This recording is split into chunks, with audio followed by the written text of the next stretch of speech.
All right, video recap. These are the things I learned from making my first garden bed. My dad uses 1/4 inch mesh, which actually works really well because you can have the screws hold it down without any necessary bracket.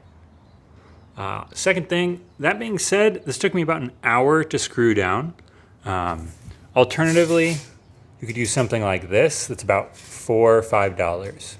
I might do that next time just so it takes about half the time. Next, if I rolled the whole thing out first before screwing it, it kind of sagged in the middle. And so what I did was I actually put the roll here, I'd screw these screws, and then I'd roll it out a little more and continue screwing on. At the ends, it's a little uneven, it's shifted over, but I'm not as concerned about that as not wanting to sag as much in the middle and from screw to screw. Now, from a design perspective, my beds are 30 inches across. And so I made this board 32 inches so that the center line of the board was at the former edge of the bed. So I only lose an inch into the bed on both sides and an inch into my 18-inch path on the outside. The most painful thing were these brackets because you can see I have two different brackets, and both of them, the holes basically only accept number 6 screws.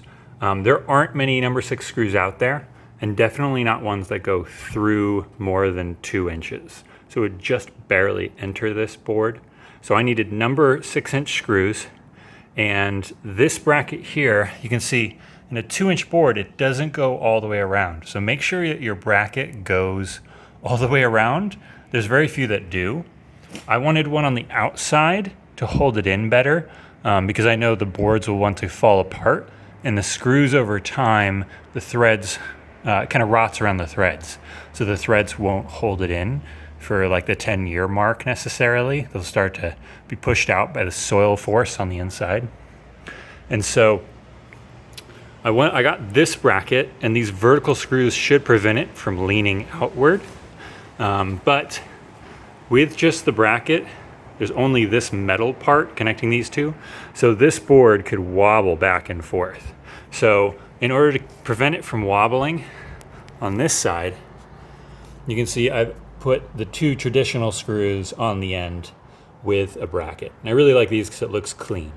So that's the really frustrating bracket part. So number 6 screws, a bracket, and 2 end screws is my current design.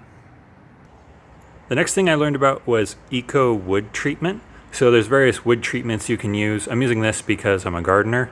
So I bought the cheap pine wood, and then I'm finishing it with an eco wood treatment so that it lasts longer and doesn't rot when it has water and soil next to it for a long period of time. This is the silver, and it makes 1 gallon. I used 1/5 of this for the entire project here. And you can see this is the original board right here, and this is the final board. This is like 2 days of drying inside in my garage, and it does turn it to the silverish. It says that it'll turn it even more silver as it sees water and sun over and over. So that was a nice find. Worked so far. We'll see how it holds up in the elements.